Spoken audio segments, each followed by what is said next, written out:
अलैक्म। Okay students, कैसे हैं? सब ठीक है? ओके, आज हम थ्योरेटिकल पोर्शन की तरह मूव होने जा रहे हैं। उससे पहले मैंने अराउंड अबाउट 4 लेक्चर्स एमसीक्यूज के अपलोड कर दिए, मेजरमेंट एंड फिजिकल क्वांटिटीज के। क्लियर है? तो अगर आपने वो नहीं देखे तो वो जाके देखें, क्योंकि उसमें भी काफ़ी चीज़ें जो थी वो मैंने की पॉइंट्स भी बताए हुए हैं, किस तरह से चीज़ों को हैंडल करना है। क्योंकि मोस्टली होता ही है कि एमसीक्यूज में जो कंसेप्ट होता है ना, थोड़ा बहुत वो थ्योरेटिकल पार्ट में भी यूज़ होता है। लेकिन थ्योरेटिकल पार्ट में एक जो चीज़ थी वो डेंसिटी से रेलिवेंट भी है, तो मैंने सोचा कि वो भी थोड़ा सा ऐड कर दूं, ताकि हमारा जो थ्योरेटिकल पार्ट है उसका हर पोर्शन इजीली कवर अप हो जाए। ठीक है, चलें स्टार्ट करते हैं डेंसिटी से। उसके बाद मैं फर्स्ट क्वेश्चन की तरफ मूव हो जाऊंगा थ्योरेटिकल का। और उससे पहले अगर आपने लेक्चर्स भी नहीं देखे एमसीक्यू से पहले, उसकी तो राइट कॉर्नर के ऊपर आपको प्लेलिस्ट का आइकन नजर आ जाएगा, क्लिक करें, आपको सारे का सारा जो है पूरी प्लेलिस्ट मिल जाएगी, जिसमें एमसीक्यूज भी और सारे लेक्चर्स भी आ जाएंगे। ठीक है, okay let's start with the density. We can define it density as mass per unit volume of the object. इसका मतलब यह है कि एक 1 मीटर क्यूब के अंदर आप कोई भी लिक्विड मटेरियल ले लें, सॉलिड, लिक्विड एंड गैस, अगर उसका 1 मीटर क्यूब लें और उस 1 मीटर क्यूब में जो पार्टिकल्स अवेलेबल है उनका जो मैस है, तो उसके उससे हमें मटेरियल्स की डेंसिटी का अंदाजा हो जाएगा। ठीक है, तो अगर हम बात करें सॉलिड की, लिक्विड की या गैस की, तो आपने याद रखना solids, solid and liquid and gas. ठीक है, हमारे पास 3 मटेरियल्स हैं, इनमें डेंसिटी किसकी ज्यादा होगी, किसकी कम होती है। अभी मैं आपको सिंबल से शो करवा देता हूँ। Density of solid is greater than liquid and density of liquid is greater than gas. तो इसमें होता यह है कि सॉलिड्स में जो उसकी डेंसिटी के कम या ज्यादा होने की वजह यह है कि सॉलिड्स के अंदर जो पार्टिकल्स के बीच में डिस्टेंस बहुत ही कम होता है। इसका मतलब यह है in solid particles are very closely packed to each other. That is why the mass increases. So we can say it that solid had more density. अगर हम लिक्विड की बात करें, लिक्विड में जो पार्टिकल्स के बीच में डिस्टेंस होता है वो लिटिल बिट थोड़ा सा ज्यादा होता है as compared to solid. That is why इनकी डेंसिटी सॉलिड से थोड़ी सी कम होगी। कितनी काम होती है मैं आपको बता दूं, क्योंकि हर हमारे पास डिफरेंट कैटेगरीज के मटेरियल्स हैं, तो लिक्विड्स हैं, तो हर लिक्विड्स के अपने पैरामीटर्स हैं, अपनी क्या कहते हैं एटम्स की अरेंजमेंट होती है, उसके अकॉर्डिंग में डिसाइड किया जाता है किसकी डेंसिटी ज्यादा है, किसकी कम है। ठीक है, और गैस के में के बिटवीन, गैस के अंदर अगर हम बात करें तो in gas the particles are far apart to each other as compared to liquid and solid. तो उसमें डिस्टेंस बहुत ज्यादा होता है, डेट स्पेन की डेंसिटी भी बहुत कम हो जाएगी। ठीक है, ये मैंने आपको रीजन बता दिया है कि इनकी डेंसिटी क्यों ज्यादा होती है, क्यों कम होती है। डेंसिटी को रिप्रेजेंट किया जाता है जी सिंबल रो से, ये मैंने आपको दिखा दिया रो। ये ग्रीक आई थिंक वर्ड है। और मैस को एम से रिप्रेजेंट करेंगे, वॉल्यूम को वी से, तो मैस पर यूनिट वॉल्यूम हो गया। तो मैस को जो यूनिट है वो होगा हमारे पास केजी, और जो वॉल्यूम के लिए हम यूज करेंगे that is metre cube. Clear है? और अगर हमारे पास लेट्स सपोज मैस बहुत ही कम है, मतलब छोटा सा मैस है, पार्टिकल कह रहा हूँ, मैटर जो है वो साइज में छोटी है, तो in that case we will use gram instead of kilogram. Okay, and we will use centimetre cube instead of metre cube. तो दोनों पैरामीटर जो है यूनिट है एक्सेप्टेबल है। इट डिपेंड्स ऑन सिचुएशन कि आपके पास मटेरियल किस कैटेगरी का आ रहा है। तो सिंपल मैंने ओवरव्यू दे दिया आपको। आगे देखते हैं कि जो ये जो मेन पॉइंट है इसके नोट्स नोट लिखा हुआ मैंने, ये बेसिकली डेंसिटी का की पॉइंट है, जो कि आपको बार बार नजर आएगा उसके अंदर, क्या कहते हैं, थ्योरेटिकल पार्ट में। ठीक है, तो उसमें सबसे पहले हम देख लेते हैं जी नोट में क्या मैंने बात की है। When two objects and liquids is in mixed up or submerged, then it mean अगर आप दो कोई से लिक्विड ले लें, अगर एक लिक्विड है कोई मटेरियल है, उनको अगर आप सबमर्ज करते हैं, मतलब एक दूसरे के अंदर मिक्स अप करते हैं, तो इस केस में कौन सी चीज फ्लोट करेगी, कौन सी चीज जो है वो सिंक करेगी। तो ये मैंने 2 पॉइंट्स बना दिए हैं। फर्स्ट पॉइंट, सेकंड पॉइंट आपने बस ये याद रखना है कि जिसकी डेंसिटी कम होगी वो सरफेस पे फ्लोट करेगा। फ्लोट का मतलब क्या होता है, तैरेगा वो। ठीक है, जिस तरह आइस जो है अगर आप कूलर में ऐड करें इन समर डेज, तो क्या होता है, आइस सरफेस पे फ्लोट करती है, तैरती है। इसका मतलब ये है, हालांकि दिखने में तो आइस सॉलिड है, लेकिन उसकी डेंसिटी वाटर से बहुत कम होती है, that is why it floats on the surface of water. तो वाटर की डेंसिटी आइस से ज्यादा होती है, तो सॉरी वाटर, हाँ सही, वाटर की डेंसिटी आइस से थोड़ी सी ज्यादा होती है, दैट्स व्हाई वो नीचे ही रहता है। और फिर इसी स्टेटमेंट को अगर आप इन्वर्ट करें कि those object which has high density will sink below the low density object और लिक्विड, इसका मतलब यह है कि जिसकी डेंसिटी ज्यादा होगी वो नीचे सिंक करेगा, जिसकी डेंसिटी कम होगी वो फ्लोट करेगा। तो ये दो पॉइंट है, ये बड़े इंपॉर्टेंट है, ये आपने अच्छे से याद रखने हैं। That are the key points for your exams. चलें आगे चलते हैं। आ, आगे हमारे पास है ये एग्जाम्पल। इस एग्जाम्पल में देखिए आपको एक ऑयल नजर आ रहा है और नीचे आपको वाटर नजर आ रहा है। जब आप टू डिफरेंट डेंसिटी वाले मटेरियल्स को क्या कहते हैं मिक्स अप करते हैं, तो उस केस में एक चीज तो फ्लोट करनी है और एक चीज सिंक करेगी। तो यहाँ पे ना आपने याद रखना, जो ऑयल की डेंसिटी होती है वो राउंड अबाउट 700 के करीब होती है। ठीक है, और जो हमारे पास वाटर है उसकी डेंसिटी है हमारे पास 1000 किलोग्राम पर मीटर क्यूब। तो यहाँ दैट इज वाई आपको टू डिफरेंट लेयर्स नजर आ रही हैं, और वो एक दूसरे में इंटरमिक्स पे नहीं हो रहे हैं। ठीक है, ऊपर मैंने बताया था जिसकी डेंसिटी कम होगी वो फ्लोट करेगा, तो ऑयल की डेंसिटी कम है, यहाँ मैंने बता भी दिया है। और वाटर की डेंसिटी ज्यादा है, तो वाटर सिंक कर रहा है और ऑयल फ्लोट कर रहा है। चलें आगे, नीचे मल्टीपल एग्जांपल्स हैं। यहाँ पे ये जो ब्लू कलर में नजर आ रहा है दैट इज वाटर, इसकी डेंसिटी है 1000। और अगर हम ब्लड की बात करते हैं, ब्लड की डेंसिटी होती है 1060, ये ज्यादा होती है। ठीक है, अगर हम गोल्ड की बात करें इसकी डेंसिटी 19300 के करीब है, 19300। ओके, अगर हम ग्लास की बात प्लास्टिक की बात करें, मुझे कुछ की याद है, इसकी होती है 1। आइस की अगर हम बात करें तो इसकी होती है अराउंड अबाउट 930 या 920 के करीब होती है, 920 कर लेते हैं। ठीक है, जो ऑयल होती है उसकी डेंसिटी आती है हमारे पास 700 के करीब आएगी। ओके, तो अगर हम वुड की बात करें इसकी भी बहुत कम होती है, अराउंड अबाउट 400 के करीब। चलें आप इनको याद रख लें, कुछ मैंने एग्जांपल बता दिए हैं, कुछ जिनकी मुझे याद थी। तो यहाँ पे आपको क्लियर कट नजर आ रहा है कि इसकी आइस की डेंसिटी लेस देन वाटर से, वो भी फ्लोट कर रहा है। प्लास्टिक की बॉटल इसकी डेंसिटी होती है 1 किलोग्राम पर मीटर क्यूब, तो वो डेंसिटी तो बहुत कम है, डेट इज वाई फ्लोट कर रही है। इसी तरह ये आपको वुड है, ऑयल है, इनकी डेंसिटी कम होने की वजह से आपको सरफेस पे नजर आ रहे हैं। ऑन द अदर हैंड अगर हम ब्लड की बात करते हैं, गोल्ड की बात करें, कोल की बात करें, ग्रेनाइट की बात करें, इन सब की जो डेंसिटी है वो 1000 से ज्यादा है। That is why these objects are sinking below the surface of water। Clear point.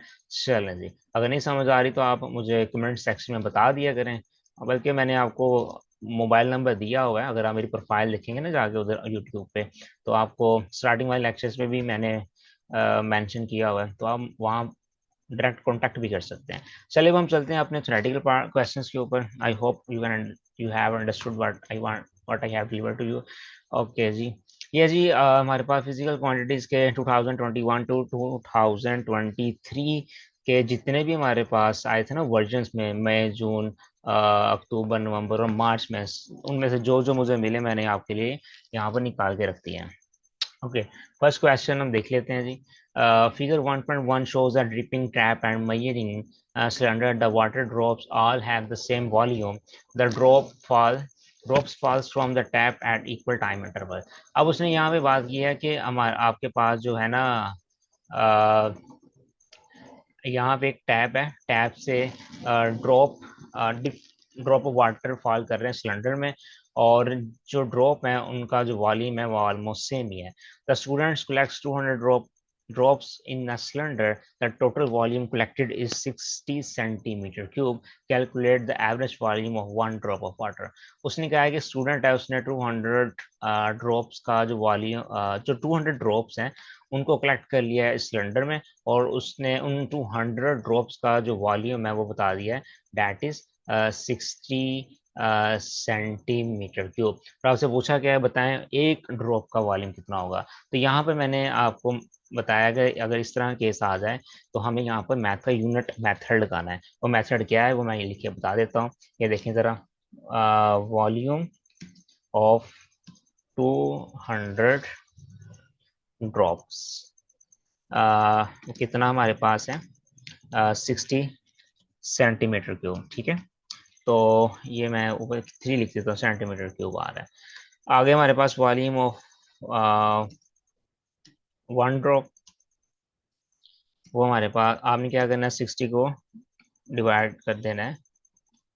इसे क्या हो गया है, 60 डिवाइडेड बाय 60 डिवाइडेड बाय 200। ठीक है, तो अभी हम डिवाइड भी कर लेते हैं, क्या आता है, देख कैलकुलेटर ओपन कर लेते हैं जी। ये देखें जी, 60 डिवाइडेड बाय 200, ये आपके पास 0.3 आ गया। ठीक है, तो हमारा जो आंसर आएगा यहाँ पे 0.3 सेंटीमीटर की उसने बता दिया। क्लियर है, तो इस तरह आपने इसको हैंडल कर लेना है। आगे उसने अगला पार्ट इसने बताया, another student uses a stopwatch to measure the time taken for the tap to produce 200 drops। एक और स्टूडेंट है, उसने कहा है कि उसने 200 जो ड्रॉप्स हमारे पास सिलेंडर में आपने कलेक्ट किए हैं उनका टाइम इंटरवल मेजर किया है, कर लिया कि कितने टाइम के अंदर वो 200 ड्रॉप उस मेजरिंग सिलेंडर में ऐड हो रहे हैं। ठीक है, अब उसने टाइम बता दिया 3 मिनट 46.5 सेकेंड्स है, तो आपने इसका टाइम बताना है जी सेकंड्स के अंदर। तो इट मीन आपने मिनट्स को सेकंड में कन्वर्ट करना है, उसके लिए सिंपल सा काम है। काम हमारे पास क्या है, चले मैंने इसको यहाँ भी कर देता हूँ, ईजी हो जाएगा आपके लिए।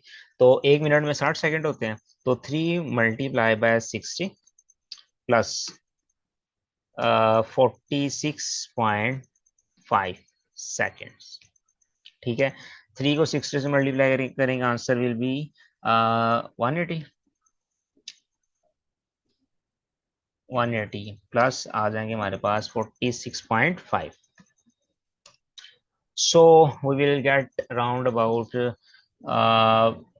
ये बनेगा 226 बन जाएगा, 226.5 बन जाएगा। इट मीन आपका इतना इतना टाइम जो है ना,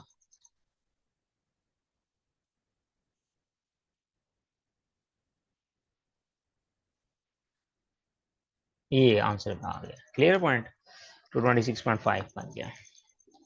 चलें, वेरी इजी, क्योंकि ये पोर्शन ही बहुत आसान है, इसलिए मिनट में हमारे ये क्वेश्चन हो जाने हैं। तो अगले पार्ट की तरफ मूव होते हैं।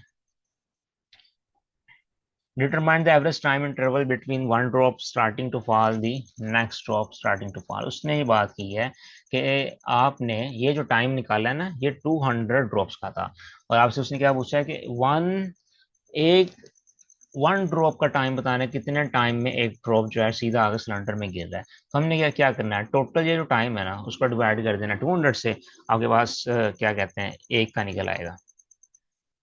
चलें, ये इधर हम करते हैं, मेथड कौन सा लगाना है देखें जरा।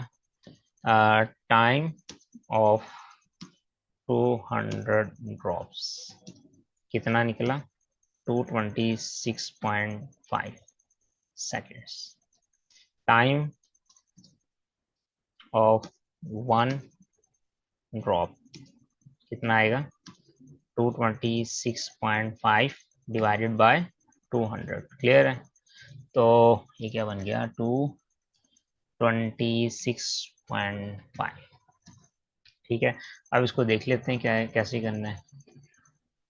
तो ये बनेगा आपका 226.5 डिवाइडेड बाय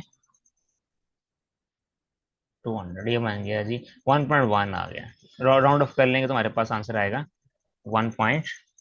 1, ठीक है, 1 डेसिमल तक इनफ है। चलें जी आगे चलते हैं। अब उसने कहा है कि figure 1.13 shows the volume of water collected in the mining cylinder by another student। एक और स्टूडेंट है, उसने इस सिलेंडर में वाटर ऐड कर दिया, तो आपसे जस्ट उसने वॉल्यूम ऑफ वाटर वाटर पूछ लिया। एक 1 मार्क्स का क्वेश्चन है। तो यहाँ पे देखें ये 8 के बाद 2 लाइंस पे लाई कर रहा है, लेकिन हमें क्या पता कि 1 लाइन की वैल्यू क्या है। तो इन दैट केस आपको बॉटम पे आना पड़ेगा। मैंने ये जब आपको लेक्चर्स दिए थे ना उसके स्टार्ट वाले चैप्टर, तो वहां पे आपको मैंने बताया था किस तरह से इसको हैंडल करना है। बता फिर देता हूँ। यहाँ पे कितनी लाइंस आ रही हैं? 5 लाइंस की वैल्यू 10 है, तो 1 की क्या होगी? ये देखें जरा, वैल्यू ऑफ 5 लाइंस वो कितनी आ रही है? 10। ठीक है, 10 सेंटीमीटर क्यूब।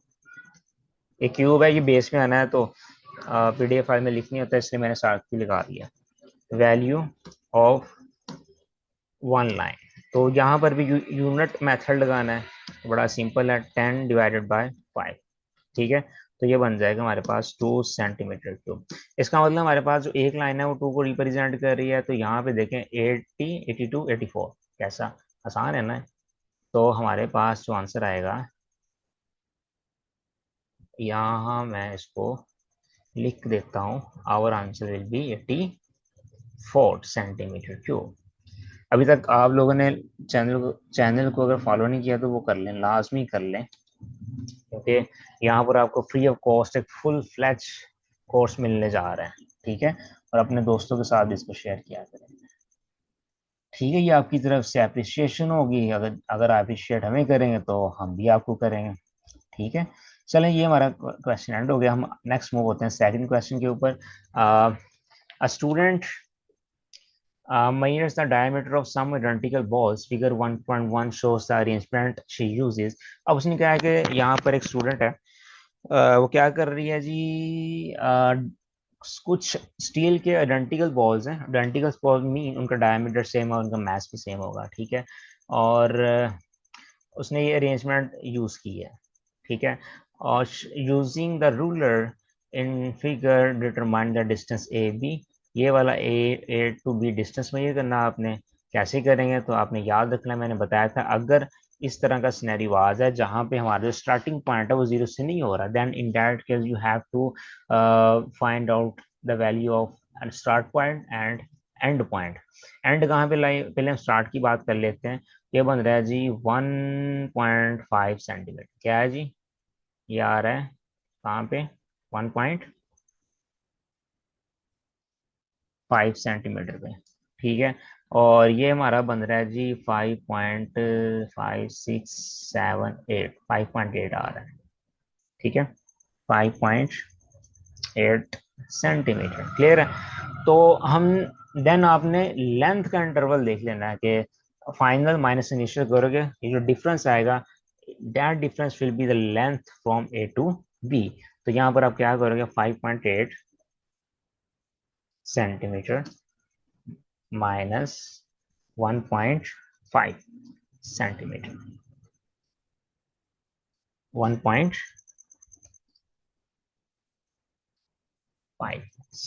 सेंटीमीटर। ठीक है, तो ये बनेगा 8 - 5 3, ये 5 में से 4.3 बन जाएगा राउंड अबाउट। 5.8 माइनस 1.5,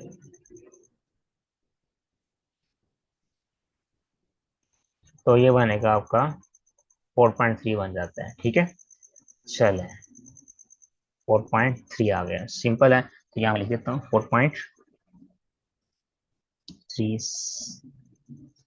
इधर आओ, कहाँ जाए जा रहे हो? 4.3। क्लियर है? चलें जी अगले पार्ट की तरफ मूव होते हैं। Using the distance A B to determine the diameter of one ball. अब उसने कहा है कि ये जो आपने डिस्टेंस मेजर कर किया है, इस डिस्टेंस को यूज करके आपने वन स्टील बॉल का डायमीटर निकालना है। तो हमने देखना है कि ये जो टोटल डिस्टेंस नजर आ रहा है, that is the length of 1 2 3 4 5 6 7 8 8 balls. तो 8 बॉल का जो डिस्टेंस है वो, या 8 बॉल की लेंथ 4.3 आ रही है। तो वन स्टील बॉल डायमीटर पहले देख लें क्या होता है। डायमीटर होता है ये the line which passes from the center of the circle and touch the circumference of the circle। तो ये लाइन हमारी डायमीटर कहलाती है, ठीक है। तो देन यू आपने डिवाइड कर देना है, क्योंकि हमारे पास आइडेंटिकल बॉल 8 है, 8 तो 8 से डिवाइड कर देना टोटल लेंथ को। तो आप क्या करोगे, 4.3 डिवाइडेड बाय 8। तो 4.3 इसको देख लेते हैं अभी, डिवाइडेड बाय 8, तो ये बन गया 0 पॉइंट, इसको 54 बन जाएगा राउंड ऑफ करके ना, 0.54, 0.54। वो सेंटीमीटर यूनिट दिया हुआ है, तो आप ना भी लिखें तो कोई मसला नहीं है। चले आगे देखते हैं।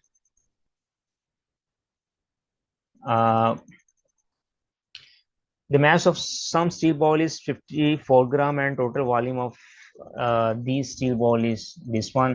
डेंसिटी फाइंड करनी है, तो डेंसिटी का फार्मूला मैंने बता दिया था क्या है, मास पर यूनिट वॉल्यूम होता है। तो आप ये देखें, density is equal to mass per unit volume. तो हमने क्या करना है, यहाँ पे वैल्यू पुट करनी है। मास कितना है हमारा, 54 ग्राम, ठीक है, 54 ग्राम। यूनिट आपने लाजमी लगाना है साथ, ये कैम्ब्रिज है, 6.9 सेंटीमीटर क्यूब, ठीक है। तो अब आपके पास जो आंसर आएगा हम यहाँ पर मेंशन कर देते हैं, बल्कि रेंड भी लिख देते हैं। चलें जी, कैलकुलेटर निकालते हैं। 54 divided by 6.9, 54 divided by 6.9, okay, ये 7.8 आ गया आपका आंसर, ठीक है। आपकी डेंसिटी कितनी आ गई, 7.88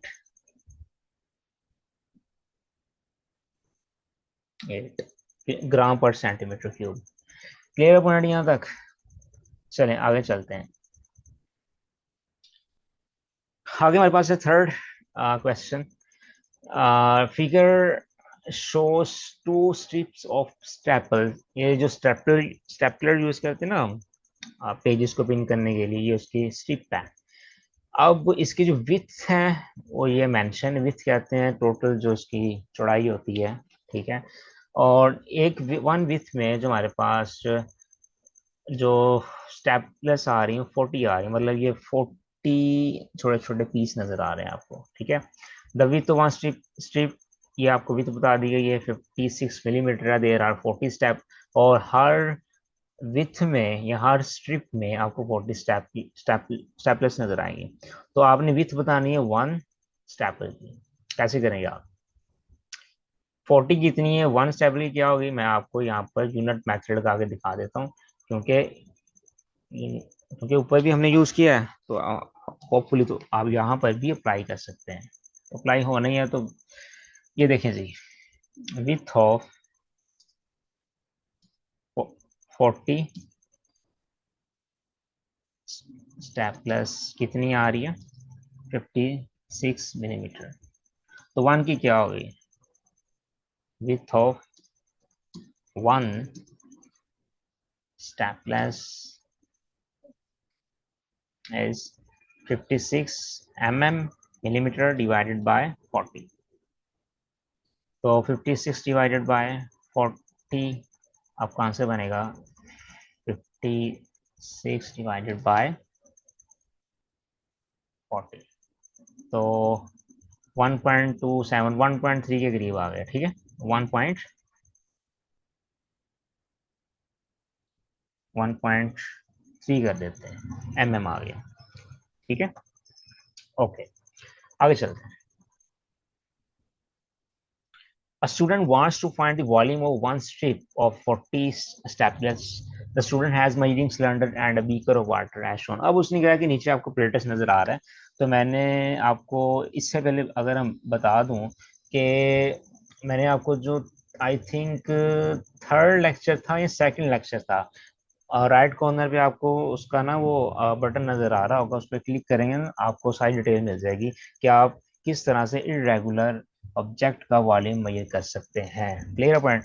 तो वहां पर टेक्निक यूज की थी हमने, displacement method, that is use to measure the volume of irregular object. ये उसने हमारे पास ऑपरेटर्स दे दिया है, ठीक है। स्ट्रिप पे एक सिलेंडर है और साथ में हमारे पास क्या है, क्या कहते हैं, बीकर है, बीकर में पानी है। तो हमने क्या करना है, मैं तीन कुछ लाइनें लिख देता। सबसे पहले आपने करना क्या है कि आपने इस वाटर को ऐड करना है इस माइनिंग सिलेंडर में, ठीक है। तो लेट्स सपोज करें आपका जो ये इनका लेवल यहाँ तक आ जाता है, सपोज कर लें, ठीक है।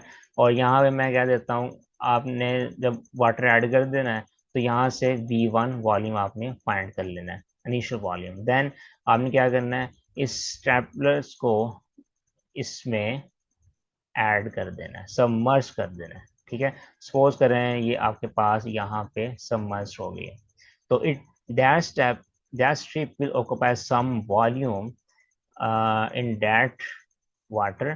तो as a result water level आपका राइज अप होगा, तो आपने सेकेंड वॉल्यूम V2 फाइंड कर लेना है, ठीक है। अब आपने क्या करना है, इन दोनों final volume minus initial volume, then you can easily find out the volume of that strip. ये तीन स्टेप आपने करने हैं, ठीक है ना। तो मैं आपको नीचे लिख के दोबारा बता भी देता हूँ, ये मैं रेस कर दूँ क्योंकि नीचे इसने साथ साथ चले जाना फिर। चलें जी, नीचे हम आते हैं, क्या क्या करना आपने। ये हमारे पास आ गया जी क्राइटेरिया, ये 4 मार्क्स का ही नजर आ रहा है आपको, ठीक है। करना क्या है आपने, add water in the cylinder and measure the initial volume of water V1। ये आपके पास आ जाएगा V1 volume, first point. Second point क्या होगा, submerged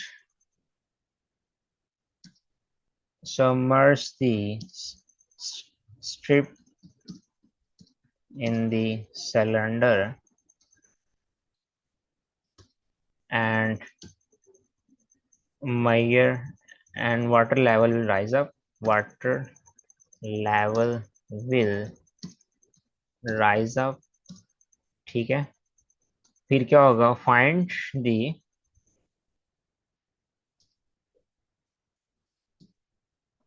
final volume of water V2, then subtract the final volume V2, we subtract the V1 from V2, clear है। Then आपका volume निकल आएगा, समझ आ गई ना बात। तो ये आपने चार लाइंस बतानी है, तो आपका ये आंसर निकल आएगा। ये मैं ना थोड़ा खुला कर दूं ताकि आपको समझ आ जाए। चलें जी, ओके, ये अब अच्छा लग रहा है, क्लियर पॉइंट। ओके, चलें जी। The staplers are made from a metal block of metal. The mass of the block is this one. The volume of this one. Calculate the density of metal. उसने कहा है कि जो हमारे पास stepless है वो metals की बनी है। उस मेटल का मास 296 ग्राम है, वॉल्यूम इज 33.2 सेंटीमीटर क्यूब है। Then find out the density of the metal. Very simple question. हम क्या करेंगे, यहाँ पर डेंसिटी फार्मूला लगाएंगे। Density is equal to mass में पर यूनिट वॉल्यूम। तो हमारे पास क्या आएगा, ये mass कितना है, 296 to 296 296 divided by volume is 33.2 centimetre cube. और ऊपर कितना ग्राम के अंदर है, ग्राम। तो उसको डिवाइड करना, आप कहाँ से निकल आएगा, ओके, 296 डिवाइडेड बाय 33.2, इतना ही है। चेक कर लें, यस इतना ही। तो आपका आंसर आएगा 8.92 लिखोगे। 8 पॉइंट, डेंसिटी कितनी आ गई है? 8.29 था, 9292। और यूनिट आपका निकला है ग्राम पर सेंटीमीटर, क्योंकि ऊपर ग्राम है नीचे सेंटीमीटर है, तो आपने ये भी लिखना है। ठीक है, ग्राम पर सेंटीमीटर क्यूब, ये बेस में लिखना होता है। तो यहाँ लिख नहीं होता, तो मैंने ऊपर साथ में मेंशन कर दिया है। और समझ आ गई यहाँ तक? चलें आगे चलते हैं। काफी ज्यादा क्वेश्चन नहीं है, बस थोड़ा वेट करें, मैंने हर तरह के क्वेश्चन यहाँ पे ऐड कर दिए ताकि आपको हर एंगल से कैमरे का माइंड सेट समझ आ जाए। तो इसमें एडएक्सल आईजीसीएससी के बच्चे भी बेनिफिट गेन करेंगे, ओ लेवल्स के भी, और सिंपल आईजीसीएससी फिजिक्स के बच्चे भी इससे काफी कंसेप्ट अपना क्लियर कर सकते हैं। ठीक हो गया। आगे देखिए, हमारे पास है figure 1.1 show some masses on mass hanger attached to a elastic band. The elastic band is stretched by a man. अब उसने कहा है कि कुछ मैसेज हैं, उसको आपने एक हैंगर के साथ हैंग करके उसको इलास्टिक बैंड के साथ वर्टिकली डिजिटल सपोर्ट के साथ हैंग करवा दिया। ठीक हो गया। और जैसे ही आप इलास्टिक बैंड के साथ मैश अटैच करेंगे ना, तो आपका जो इलास्टिक बैंड स्ट्रेच हो जाता है। जाहिर सी बात है, स्ट्रेच ही होना है, उसने क्या होना है। The total mass of the masses and the mass hanger. अब उसने कहा कि ये जो हमारे पास मैस और इस हैंगर, इसका टोटल जो मैस आ रहा है ये वाला, इतने इतने पार्ट का जो मैस है वो हमारे पास आ रहा है 300 ग्राम। आपने वेट निकालना है of the mass and the mass hanger. तो वेट का फार्मूला हमारे पास क्या होता है जी, मैं इधर लिख देता हूँ। वेट अगर आपने फाइंड करना है, वेट बेसिकली होता क्या, आप किसी भी बॉडी को वर्टिकली फेंकेंगे ना, देन आवर अर्थ प्लैनेट, या अर्थ, हम अर्थ पे रह रहे हैं तो हम अर्थ की बात करेंगे। अर्थ attracts the object towards its center with some force. That force is called weight। ठीक है, तो वेट फाइंड करने के लिए लगाते हैं G M G formula. Simple formula है, मैथ्स हमें दे दिया गया है। अच्छा, एक और बात, ये क्वेश्चन है 3 मार्क्स का, इसमें इसका मतलब ये है कुछ ना कुछ गड़बड़ है, इतना आसान तो नहीं है। तो जब वेट फाइंड करना है ना, तो आपने जो ये जो मैस होता है इसको कन्वर्ट करना है किलोग्राम के अंदर। In that case you have to divide 300,000 पे अगर आप इसको डिवाइड करेंगे ना, थ्री ऊपर कर दे, इधर कर देता हूँ मैं, 300 डिवाइडेड बाय 1000, तो आपका आंसर आएगा 0.3 किलोग्राम। तो अब आपने यहाँ पे जो वैल्यू यूज करनी है ना, वो 0.3 kg यूज करनी है। ठीक है, क्या यूज करनी है? 0.3 आ गया।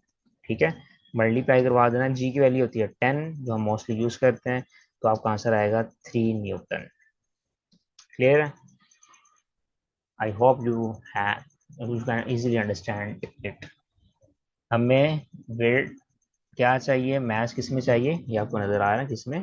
केजी में। तो ग्राम से जब आपने किलोग्राम में जाना है, then you have to divide with 1000। Okay, simple. A student pulls the mass hanger down and then release it. The mass hanger and masses oscillate up and down. और उसने कहा स्टूडेंट जो है वो क्या करेगा, यहाँ से ऊपर दिखाता हूँ मैं आपको। ये बच्चे स्टूडेंट क्या करते हैं, इसको पकड़ के नीचे स्ट्रेच कर देता है। जब उसको रिलीज करेगा, तो ये आपका जो ऑब्जेक्ट है, जो हैंगर में मैसेज है, सारा ऊपर जाएगा। then it will move downward. It will oscillate in up and down direction। ठीक है, तो ये जो oscillation है, इस को उसने इस सेंटेंस में बता, इधर यहाँ पे बता दिया। अब उसने कहा है कि student use a stopwatch to measure the 20 oscillation. उसने कहा है कि स्टूडेंट्स क्या करता है फिर, 20 ऑसिलेशन का टाइम पीरियड मेजर कर रहा है। तो अब वो 20 ऑसिलेशन का टाइम पीरियड कितना मेजर किया है, वो नीचे स्टॉप वॉच आपको दिखा दिए। 1 मिनट एंड 6.44 सेकेंड्स। ठीक है, determine the time in seconds for 20 oscillation. ये वैसे ही क्वेश्चन है जैसे पहले था, कि उसने कहा है कि आपने इनको टाइम को किस में कन्वर्ट करना है, सेकंड्स के अंदर कन्वर्ट करना है। तो इस केस में आप क्या करोगे, 1 मिनट्स में कितने सेकंड्स होते हैं, 60। तो यहाँ पे आपके पास आ जाएगा 60 प्लस 6.4, 6.4, ठीक है। तो आपका आंसर बनेगा 66.4। इजी है, 66.4 सेकेंड्स। ओके, तो इसको आप यहाँ पर भी लिख सकते हैं। इजी है क्वेश्चन, इतने मुश्किल नहीं है ये वाले। आगे देखें, calculate the time in seconds for 1 oscillation. ये जो हम हमारे पास टाइम आया है ना, ये 20 ऑसिलेशन का, 1 का कैसे निकालेंगे। तो मैंने आपको एक की पॉइंट मैंने बताया था ना कि मेरे जो लेक्चर्स होंगे उसमें आपको की पॉइंट्स बताए जाएंगे। तो उन सारे के सारे की पॉइंट्स और फार्मूलाज मैंने जो 3 लेक्चर्स दिए थे ना, जिसमें जिनका थंबनेल येलो कलर का है, आपको ऊपर मैं दिखा भी दूंगा ना। क्या कहते हैं, राइट कॉर्नर पे आपको बटन नज़र आ जाएगा, उस पर क्लिक करें, आपको प्लेलिस्ट नज़र आ जाएगी, या जाएं प्लेलिस्ट में चैनल की। तो एज अ रिजल्ट आप इजीली सारा कुछ फाइंड आउट कर लेंगे कहाँ पे मैंने की पॉइंट्स बताए हैं, क्योंकि आपको की पॉइंट्स ही चाहिए। जिसको की पॉइंट्स नहीं आए, बेशक जितनी मर्जी थ्योरी पढ़ते रहें, उसका कोई फ़ायदा नहीं है। की पॉइंट्स को देखें और अपने पास पेपर की प्रैक्टिस करें, ठीक है। तो इसमें ये क्या था, टोटल टाइम को डिवाइड कर देना आपने। टाइम में फार्मूला लिख देता हूँ आपकी याद दहानी के लिए। टाइम ऑफ कितने ऑसिलेशन है, 20। ये आ गया O S C I double L oscillation is 66.4 seconds, ठीक है। तो नो नो नो नो, मैंने फार्मूला लिखना था। ये देखें, divided by number of oscillation, number of,